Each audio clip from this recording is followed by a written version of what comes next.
Hello friends, welcome to another blog. তো আজকে আমরা চলে এসেছি শান্তিনিকেতন মিউজিয়ামে।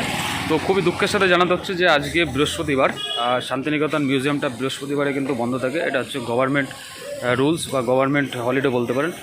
তো এই হচ্ছে মিউজিয়ামের মূল গেট।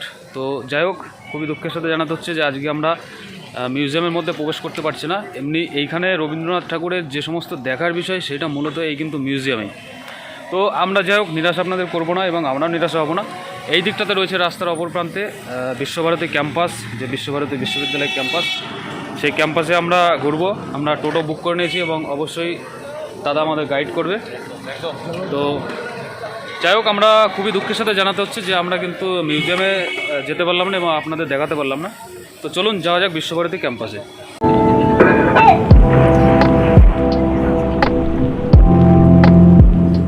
আমাদের কবিগুরু রবীন্দ্রনাথ ঠাকুর 1921 সালে বিশ্বভারতী প্রতিষ্ঠা করেন এবং এই বিশ্বভারতী ইউনিভার্সিটি সেন্ট্রাল ইউনিভার্সিটি স্বীকৃতি পায় 1951 সালে।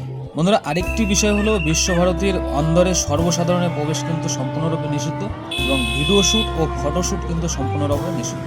রবীন্দ্রনাথ ঠাকুরের ছেলে রথীন্দ্রনাথ ঠাকুর প্রথম এই ইউনিভার্সিটির উপাচার্য ছিলেন।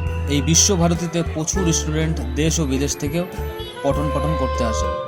এই বিশ্ববিদ্যালয়ের স্বনামধন্য প্রাক্তন কৃতীদের মধ্যে ছিলেন অস্কার বিজয়ী সিনেমা রাইটার এবং ডিরেক্টর সত্যজিৎ রায়, নোবেলজয়ী অর্থনীতিবিদ অমর্ত্য সেন এবং ভারতের প্রাক্তন প্রধানমন্ত্রী ইন্দিরা গান্ধী। বন্ধুরা, আমরা ভিডিও শুরুতেই দেখিয়েছিলাম রবীন্দ্র ভবন, যেখানে রবীন্দ্রনাথ ঠাকুর বসবাস করতেন। বর্তমানে সেই বাড়িগুলো মিউজিয়াম হিসাবে ব্যবহার হচ্ছে। এই শান্তিনিকেতনের সবথেকে মূল আকর্ষণ হলো পৌষ মেলা। বন্ধুরা, স্থানীয় গ্রামীণ অর্থনৈতিক বিকাশ সাধনের উদ্দেশ্যে 1894 সালে প্রথম শুরু হয়েছিল শান্তিনিকেতনের পৌষ মেলা। স্থানীয় মানুষের হাতে তৈরি ঘরোয়া সামগ্রী যেমন মাটির তৈরি জিনিসপত্র, পাথরের তৈরি জিনিসপত্র, বেতের তৈরি জিনিসপত্র, বাঁশের তৈরি জিনিসপত্র, কাচের তৈরি জিনিসপত্র ইত্যাদি বিক্রি করা হয়। তো যাই হোক, গাইডের টাকা মিটিয়ে দিয়ে অর্থাৎ টোটোওয়ালার টাকা মিটিয়ে দিয়ে আমরা বিশ্বভারতী ক্যাম্পাসটা পুরো ঘুরে নিয়ে আমরা কিন্তু এখন গাড়ির কাছে চলে এসেছি। এই দেখতে পাচ্ছেন।